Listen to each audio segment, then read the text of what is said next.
खबर निकलकर आई साथियों आपके सामने यूरेशियन टाइम्स नामक एक अखबार में। क्या जानकारी थी? China keen to recruit Gorkha soldiers in PLA. PLA बोले तो इनकी यानी पीपल्स लिबरेशन आर्मी, जो कि चीन की फोर्स है, आर्मी है, उसके अंदर शामिल करने के बारे में विचार कर रहा है। किनको? गोरखाओं को। गोरखा कौन है?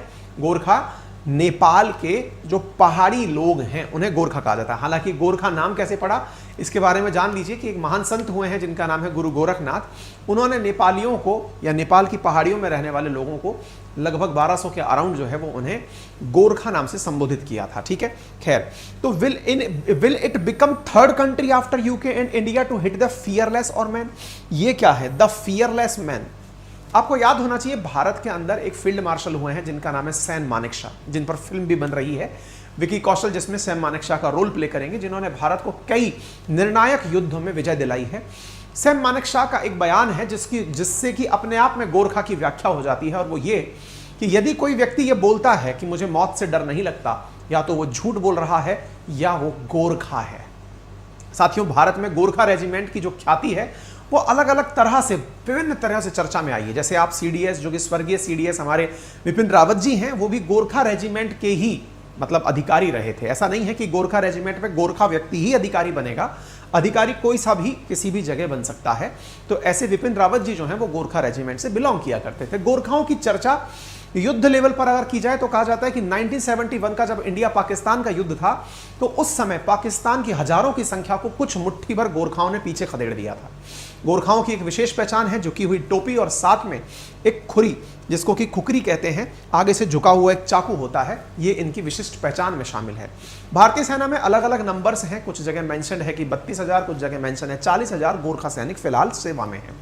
गोरखाओं के बारे में अन्य जानकारियों के अंदर मेंशन है कि गोरखा सिपाही भारत से रिटायर्ड होकर जब नेपाल चले जाते हैं, क्योंकि नेपाल से आते भारत हैं, रिटायर्ड होकर वापस जब नेपाल चले जाते हैं तो भारत द्वारा उन रिटायर्ड सैनिकों को दी जाने वाली जो पेंशन है और गोरखा सैनिकों को जो दी जाने वाली तनख्वाह है, अगर इन्हें जोड़ दिया जाए तो ये अराउंड 4200 करोड़ रुपए सालाना बैठती है, जो कि नेपाल के रक्षा बजट से भी ज्यादा है। आप इससे अंदाजा लगा सकते हैं कि भारत इस माध्यम से गोरखा सैनिक जो रिटायर्ड हैं और गोरखा सैनिक जो भारत की सेना में भारत के लिए काम कर रहे हैं, उन्हें जो सालाना रूप से अपने द्वारा पेंशन और जो वो देती हैं, वेतन देती हैं, उसकी वैल्यू 4200 करोड़ रुपए है। 4200 करोड़ रुपए का अनुमान जो है, अच्छा, ये सब बातें जो मैं आपको बताता हूं ना, ये सब बातें किसी ना किसी न्यूज़पेपर में, किसी ना किसी आर्टिकल में लिखी हुई, पड़ी हुई होती हैं। समटाइम्स हम उनकी कटिंग्स आपको दिखाते हैं, समटाइम्स उनका लिखा हुआ कंटेंट आपको दिखाते हैं, ठीक है ना। तो उन्हीं में से मैं पढ़ करके आपको ये सारी जानकारियां दे रहा हूं। अच्छा, अब बड़ा सवाल ये बनता है, और ये बनना भी चाहिए। क्यों बनना चाहिए? क्योंकि असल में इंडिया में नेपाल के जो सैनिक हैं उन्होंने भारत के लिए काफी युद्ध लड़े हैं। इसका मतलब यह हुआ कि गोरखा और भारत के बीच का जो संबंध है वो काफी प्रगाढ़ है। लेकिन समय के साथ में नेपाल के अंदर सत्ता का बदलाव होता गया और साथ साथ भारत की नीतियों का भी बदलाव होता गया। आपको मैं यहां जानकारी दे दूं कि यहां पर जिन गोरखाओं की हम बात करने जा रहे हैं वो गोरखा ना केवल भारत की सेना में है, बल्कि वो यूके यानी यूनाइटेड किंगडम की सेना में भी शामिल हैं। आपको याद दिला दूं कि भारत में शामिल होने से पहले भारत असल में ब्रिटेन के अधीन ही तो एक देश हुआ करता था। जब हम ब्रिटेन की अधीनता में थे तब ब्रिटिशर्स ने नेपाल पर एक बार विजय प्राप्त करने के लिए युद्ध लड़ा। That was the time around 1815, 1815 के आसपास। तब ब्रिटिशर्स के द्वारा नेपाल को अपने अधीन करने का जो प्रयास किया गया, जिसमें नेपाल को युद्ध में हरा दिया गया, उस समय नेपाल को युद्ध में हराकर तत्कालीन जो ब्रिटेन के उस समय जो सेना नायक थे वो गोरखाओं की जो बहादुरी थे उससे बहुत ज्यादा इंप्रेस्ड हुए थे। तो 1816 में नेपाल और ब्रिटेन के बीच में तत्कालीन ब्रिटिश इंडिया भारत हुआ करता था। ब्रिटिश इंडिया और नेपाल के बीच में एक सुगौली की संधि हुई, जिसमें कि एरिया डिसाइड किया गया कौन सा क्षेत्र किसके अधीन रहेगा, और उस सुगौली की संधि के आधार पर ही ब्रिटिशर्स जो हैं वो गोरखाओं से इतने प्रभावित हुए कि वो उन्हें अपने साथ में सेना में शामिल करना चाहते थे। साथियों, उसके बाद से लेकर ब्रिटिशर्स ने नेपाल के गोरखाओं को अपनी सेना में शामिल करना शुरू किया। ब्रिटिशर्स जब भारत पर ब्रिटिश इंडिया के रूप में हुकूमत करते रहे, उस समय पर गोरखा रेजिमेंट जो ब्रिटिशर्स के पास हुआ करती थी तत्कालीन भारत में, उस समय की गोरखा रेजिमेंट ने अंग्रेजों की तरफ से काफी युद्ध लड़े हैं। कहते हैं कि गोरखा रेजिमेंट की तरफ से सेकेंड वर्ल्ड वॉर और प्रथम वर्ल्ड वॉर में भी अंग्रेजों की तरफ से काफी लड़ाइयां लड़ी गई हैं। इतना ही नहीं, अगर आप न्यूज आर्टिकल्स खोजते हुए निकलेंगे तो कहा जाता है कि हिटलर को जिस रेजिमेंट का सबसे ज्यादा डर सताता था वो गोरखा रेजिमेंट हुआ करती थी। देश 1947 के अंदर आजाद हुआ। 1947 में आजाद हुआ तो यूके, नेपाल और भारत ने मिलकर के एक ट्राइपैराटाइट एग्रीमेंट किया, त्रिपक्षीय समझौता किया, जिसमें यह डिसाइड किया गया कि चूंकि अब गोरखा जो हैं वो नेटिव रूप से नेपाल के हैं, ब्रिटिश इंडिया अब इंडिया बन चुका है, ब्रिटेन अलग हो चुका है, तो गोरखा रेजिमेंट का क्या करें, जो कि अभी तक ब्रिटिशर्स के लिए काम करती आ रही थी। तो फिर निर्णय हुआ 60% और 40% के हिसाब से, यानी कि 40% गोरखा जो है वो काम करेंगे यूके के लिए और 60% गोरखा काम करेंगे इंडिया के लिए। ये जो त्रिपक्षीय एग्रीमेंट था, इसमें से बहुत सारे गोरखाओं को यूके जाकर के यूके की सेना का हिस्सा बनना था, लेकिन बहुत सारे गोरखाओं ने वहां जाने से इनकार किया और वो भारत की सेना में ही शामिल हो गए। तब से लेकर आज तक, 1947 से लेकर के 2022 तक भारत की सेना में गोरखा लगातार सेवा देते आ रहे हैं। आपने बोला 2022 की आपने चर्चा क्यों करी? असल मायने में हुआ यूं कुछ है कि गोरखाओं की लगातार नियुक्ति भारत द्वारा नेपाल में की जाती रही है। नेपाल के तराई रीजन्स में भारतीय सेना जाकर के गोरखाओं की नियुक्ति के कैंप लगाती है और नेपाल के जो युवा भारतीय सेना में शामिल होना चाहते हैं उनको समय समय पर शामिल करके गोरखा रेजिमेंट का हिस्सा बनाया जाता है। ये भी अच्छी बात है, लेकिन इस बीच में मामला क्या निकल कर आता है कि नेपाल में चीन का प्रभाव धीरे धीरे बढ़ने लगता है और इधर भारत की नीतियों में परिवर्तन होने लगता है। चीन का प्रभाव जब नेपाल में बढ़ने लगता है तो कम्युनिस्ट पार्टी की जो वहां सरकार बनी केपी शर्मा ओली के नेतृत्व में, उनका मानना यह था कि हमारे युवा जाकर के नेपाल के युवा किसी और देश के साथ युद्ध क्यों लड़े, और वो भी भारत की तरफ से, विशेष रूप से तब जब आपको यह ज्ञात हो कि गोरखा रेजिमेंट भारत के लिए युद्ध लड़ती है, तो भारत की तरफ से युद्ध लड़ते समय वो चीन से भी युद्ध लड़ेगी, वो पाकिस्तान से भी युद्ध लड़ेगी, या फिर किसी भी जिसकी जरूरत पड़ेगी उससे जाकर के युद्ध लड़ेगी। तो केपी शर्मा ओली का स्टैंड ये था कि एक बार बैठकर वापस पे टेबल टॉक की जानी चाहिए कि नेपाली युवा जाकर चीन से और पाकिस्तान से क्यों युद्ध लड़े, जबकि नेपाल के चीन के साथ भी अच्छे व्यवहार हैं और नेपाल के पाकिस्तान के साथ भी द्विपक्षीय व्यापार हैं। नेपाल में हुआ ये जो परिवर्तन था, ये परिवर्तन कहीं ना कहीं एक और बात से भी प्रभावित था। वो बात क्या थी? वो बात थी कि भारत ने हाल ही में एक अग्निपथ योजना नामक योजना लागू की है, जिसके तहत भारतीय सेना के अंदर 4 साल के लिए ही अग्निवीर शामिल किए जा रहे हैं। इन अग्निवीरों को शामिल करने का जो निर्णय था, ये गोरखाओं पर भी लागू हुआ। इसका मतलब यह हुआ कि गोरखा रेजिमेंट में आने वाले नेपाली भी 4 साल के लिए ही आएंगे। अब वो 4 साल के लिए अगर आएंगे तो इससे नेपाल की सरकार ने अपना विरोध और मुखर कर दिया और कहा कि पहले तो आपके साथ हम जाकर युद्ध लड़ें, उन लोगों से युद्ध लड़ें जिनके साथ में हम लोगों ने अपने व्यवहार अच्छे कर रखे हैं, और दूसरा 4 साल बाद वो गोरखा बेरोजगार हो जाएगा, जिसे पेंशन नहीं मिलेगी, तो फिर उसका करेंगे क्या। इस वजह से इस साल गोरखाओं की मतलब जो भर्ती हुआ करती थी नेपाल में जाकर इंडिया की तरफ से, वो नहीं हो पाई है। यानी इस साल आने वाले जो 1200 गोरखा थे उनकी एंट्री नहीं हो पाई है। इसी बीच में अगर यह खबर निकल कर आती है कि चाइना सोच रहा है कि वो गोरखाओं को अपनी रेजिमेंट में शामिल करेगा, तो क्या यह भारत के लिए अच्छी बात है? आज के सेशन में इसी पर चर्चा हो रही है, ठीक है ना। तो क्या है अग्निपथ योजना, क्या है चीन का प्लान, चीन क्यों चाहता है गोरखाओं को अपने शामिल करना, ये सारे विषय आपसे चर्चा में किए जाएंगे। हालांकि मैंने बहुत सारी बातें बोलकर सुना दी हैं, अब उनको मैं तथ्यात्मक रूप से आपको कंटेंट में शो कर देता हूं।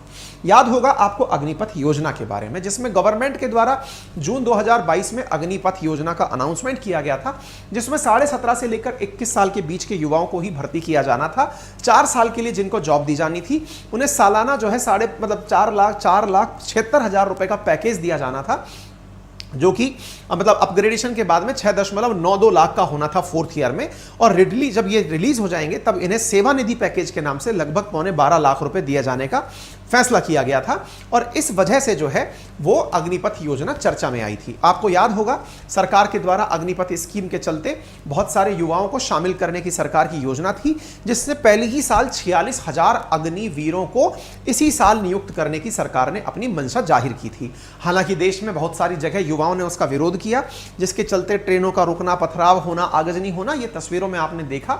लेकिन फिलहाल के लिए चूंकि सरकार के द्वारा बहुत सारी चीजें अनाउंसमेंट में कह दी गई कि जो अग्निपथ अग्निपथ से रिलीज होकर के लोग आएंगे, जो अग्निवीर आएंगे उनके लिए अलग अलग ऑप्शंस अलग अलग राज्यों में दिए जाएंगे, उनको कहीं ना कहीं कोई ना कोई रिजर्वेशन दिया जाएगा। इस तरह की जो बातें सरकार के विभिन्न राज्य सरकारों के माध्यम से आने लगी, उससे देश के अंदर इनका माहौल थोड़ा ठंडा होने लगा और आप ये अनाउंसमेंट देख सकते हैं जिस प्रकार से यहां पर होना लगा था। ठीक है ना। तो आपको याद होगा देश के अंदर अब फिलहाल ट्रेनिंग भी शुरू हो चुकी है अग्निवीरों की, न्यू अग्निपथ स्कीम के थ्रू जो लोग जुड़कर आए थे उनकी वजह से। लेकिन इस अग्निपथ योजना के अंदर नेपाल के द्वारा अपने गोरखास की नियुक्ति अग्निपथ स्कीम में नहीं की गई, क्योंकि उन्होंने कहा कि भाई हम लोग इस तरह से शामिल नहीं होना चाहते। मिनिस्ट्री ऑफ एक्सटर्नल अफेयर ने कहा कि वो गोरखाओं को स्कीम के अंदर शामिल करना चाहती है, लेकिन गोरखाओं ने इसमें शामिल होने से इनकार कर दिया। We are not going to change Agnipath rule only for Nepalis Gorkha, ऐसा भारत की तरफ से भी बयान दे दिया गया कि देखिए हमारे लिए जितने नेपाली हैं उतने ही भारतीय हैं। अगर हम भारतीय युवाओं के ऊपर 4 साल का वो लगा रहे हैं तो ऐसे ही हम गोरखाओं पर भी लगाएंगे और हम उनके लिए नियम में परिवर्तन नहीं करने वाले हैं। इसके चलते हमसे नेपाल ने आज पूछा भी और कहा भी कि आप हमारे साथ में जो है नेपाली यूथ का रिक्रूटमेंट ना करें, और ऐसा कह के भारत में इस साल गोरखाओं की भर्ती नहीं हो पाई। क्या नेपाल का हमारे साथ गोरखाओं को ना शामिल करना चाइना की मदद करेगा? इसी विषय पर आज के सेशन में हम चर्चा कर रहे हैं। चर्चा क्यों हो, लेकिन उससे पहले गोरखाओं की अहमियत के बारे में जो जानकारी मैंने दी वो आप एक बार तस्वीरों में देख सकते हैं। पूर्व जो हमारे CDS थे, चीफ ऑफ डिफेंस स्टाफ थे, जनरल विपिन रावत, वो भी गोरखा रेजिमेंट से बिलोंग किया करते थे। गोरखा राइफल्स उनकी वो हुआ करती थी। सैम मानेकशॉ जो हैं उन्होंने भी गोरखाओं के बारे में बहुत कुछ लिखा और कहा है, जिनमें फील्ड मार्शल सैम मानेकशॉ का ये वाला जो डायलॉग है जो मैंने आपको अभी बताया कि यदि कोई ये कहता है कि मैं मरने से नहीं डरता, या तो वो झूठ बोल रहा है या वो गोरखा है। ये गोरखाओं के वेल्लोर की एक निशानी है। गोरखा शब्द कहां से आया, तो कहा जाता है कि दुनिया में सबसे खतरनाक सैनिकों में गोरखाओं को शामिल किया जाता है। ये नेपाल से निकलकर आया है और यहां पर एक पहाड़ी शहर है जिसका नाम है गोरखा, वहां से इस नाम का ओरिजिन होता है। कहते हैं नेपाली साम्राज्य के जो लोग मूल निवासी थे नेपाल के, उन्हें 8वीं शताब्दी में हिंदू संत हुए थे श्री गुरु गोरखनाथ, उनके द्वारा वहां के लोगों को गोरखा की पहचान दी गई थी। गोरखा रेजिमेंट के जवानों की पहचान तिरछी गोरखा हैट है और साथ में खुकरी है, और इनका नारा है जय महाकाली आयो गोरखाली। ये इनका मतलब जो वाक्य है वो है। कुछ इस प्रकार के गोरखा आपको दिखाई पड़ते हैं और गोरखाओं को आपने अलग अलग जगह पर देखा है। ये इनके बहुत सारे कारनामे हैं जो मैं आपको ऑलरेडी बोलकर सुना चुका हूं। ये इनके हाथ में जो आप देख रहे हैं दैट इज खुकरी। खुकरी के साथ में आप इनको विभिन्न जगह पर नोटिस कर सकते हैं। ये आपको खुकरी दिखाई पड़ रही है, ठीक है ना। अलग अलग रिपोर्टिंग्स है, कहीं 32, कहीं 34, कहीं 40,000। अगर हम एक लमसम आइडिया ले लें तो 30,000 से अधिक फिलहाल भी भारत में नेपाली जवान जो हैं वो इंडियन आर्मी का हिस्सा बने हुए हैं। 1816 से वो सुगौली की संधि थी, जिसके बारे में मैंने आपको सारी जानकारी फिलहाल सुनाकर दे दी है। ठीक है साथियों, अब आगे बढ़ते हैं और आगे बढ़ते हुए हम आज के सेशन में चलते हैं, और वो ये है कि चाइना जो है वो क्यों लेना चाहता है गोरखा सोल्जर्स को अपने साथ। अब ये सवाल बड़ा बनता है। हमने ये सारी जानकारी जान ली, गोरखा कौन है, गोरखा का इतिहास क्या है, गोरखा के साथ भारत का संबंध क्या है, भारत में गोरखाओं का क्या महत्व है, ये सारी जानकारी आप लोग प्राप्त कर चुके हैं। अब सवाल ये है कि चीन गोरखाओं को क्यों शामिल करना चाहता है। अब इसके विषय में थोड़ी सी जानकारी प्राप्त कर लीजिए। देखिए 2-3 कारण हैं अगर कंबाइंड रूप से उन्हें बताया जाए। उनमें सबसे बड़ा कारण जो है ना वो ये है कि यदि आप भारत के मैप को देखेंगे तो आप पाएंगे कि जितने भी पहाड़ी क्षेत्र हैं वो भारत के साथ कनेक्टेड हैं। जैसे लेकर के ऊपर कश्मीर से, लद्दाख से, यूके से, यानी उत्तराखंड से, हिमाचल प्रदेश उत्तराखंड से, और फिर आप एंट्री कर जाएं, फिर चाहे नेपाल के अंदर, फिर चाहे आप एंट्री कर जाएं सिक्किम के अंदर, भूटान के अंदर, अरुणाचल प्रदेश के अंदर। जो पहाड़ वाला क्षेत्र है ना, हिमालय वाला जो क्षेत्र है, वो या तो नेपाल भूटान के पास है या बाकी बचा हुआ भारत के पास है। ऐसी स्थिति में भारत के जो बॉर्डर एरियाज हैं, चाहे हमें पाकिस्तान से अपनी सुरक्षा करनी हो, चाहे चीन से अपनी सुरक्षा करनी हो, हमारी सेना जो है वो पहाड़ों के लिए बहुत अच्छे से ट्रेंड है। और ये जो चीन के आर्मी के लोग जो हैं, एक्स चीन के जो लोग हैं, आर्मी विशेषज्ञ हैं, सेना विशेषज्ञ हैं, वो भी ये स्वीकार करते हैं कि भाई जितनी मतलब पहाड़ों को लेकर के, क्योंकि पहाड़ी एरिया भारत में है, तो पहाड़ों में जितनी भारतीय सैनिकों को महारत हासिल है इतनी दुनिया की किसी भी फोर्स को नहीं है। बोले ऐसा क्यों कहते हो? क्योंकि हिमालय के जस्ट पीछे फिर से प्लेनर एरिया है जहां चीन है, दूसरी तरफ प्लेनर एरिया है जहां पाकिस्तान है। तो प्लेनर एरिया में तो चीन की सेना है, लेकिन पहाड़ों में किसी भी प्रकार की इन्हें महारत नहीं है। तो पहला जो पॉइंट निकल कर आता है कि चीनियों के मन में गोरखाओं को लेने की कैसे आई, तो उसका पहला आंसर है पहाड़ों में उनकी लेस एक्सपर्टाइज, यानी उन्हें किसी भी प्रकार का पहाड़ों का अनुभव नहीं है। पहला वजह तो यह बनकर आता है। इसके साथ साथ जब भी कोई चीनी सैनिक भारत से कन्फ्लिक्ट के दौरान पहाड़ों पर आता है तो वे लोग किस तरह तरह की बीमारियों से ग्रसित हो जाते हैं, जिनमें सबसे बड़ा जो डर इन दिनों चीनियों में है वो है इस क्षेत्र को लेकर के अपने आप में एक टेंशन का, जिसके चलते हुए चीनी सैनिकों की आजकल काउंसलिंग दी जा रही है। मैं आपको सारे रेफरेंसेस दिखाऊंगा जहां पर यह पता चलता है कि चीनी सैनिकों में पहाड़ को लेकर के एक एंजाइटी है और उस एंजाइटी को लेकर के उनकी काउंसलिंग भी चीनी सेना के द्वारा कराई जा रही है। दूसरा पॉइंट। तीसरा पॉइंट क्या है, आप सभी ने हाल ही में एक चीज का खुशी मनाया या गम मुझे नहीं पता कि जनसंख्या के आधार पर दुनिया में भारत नंबर 1 देश बन गया है। अब जो भारत नंबर 1 देश बना है इसके पीछे चीन के एक कारण का मतलब चीन का एक बड़ा कारण जिम्मेदार है। वो कौन सा कि चीन ने बहुत लंबे समय पूर्व ही 1 चाइल्ड पॉलिसी अपना ली थी। 1 चाइल्ड पॉलिसी का मतलब था कि कपल जो है वो केवल एक ही बच्चा रख सकते हैं। अब हुआ यह है कि उनकी 1 चाइल्ड पॉलिसी के जो 25-30 साल बीते उसका परिणाम यह निकला कि अब वहां की जनसंख्या में डिक्लाइन देखने को मिल रहा है। जिस समय भारत की जनसंख्या पूरी दुनिया में टॉप पर होगी उस समय चीन की जनसंख्या 70 करोड़ तक पहुंच जाएगी, ऐसा अनुमान है वर्ष 2100 तक का। अब इसमें एक पॉइंट जानने वाला है और वो क्या है कि जो चीनी सैनिकों की ये मतलब चीनी लोगों में जो घटती हुई संख्या है इसके चलते जो चीन में वर्तमान युवा है वो सिंगल चाइल्ड पॉलिसी से पैदा हुआ सिंगल चाइल्ड है। ध्यान से सुनिएगा, सिंगल चाइल्ड पॉलिसी वो आज से 30-35 साल पहले लेकर आए थे। एक सैनिक की जो औसत उम्र है वो औसत उम्र होती है 21 से लेकर 35 साल के बीच में, जो उसकी सबसे ज्यादा एक्टिव एज होती है। तो जो चीन की सेना में शामिल जो वर्तमान सिपाही हैं वो सिंगल चाइल्ड पॉलिसी से पैदा हुआ प्रोडक्ट है।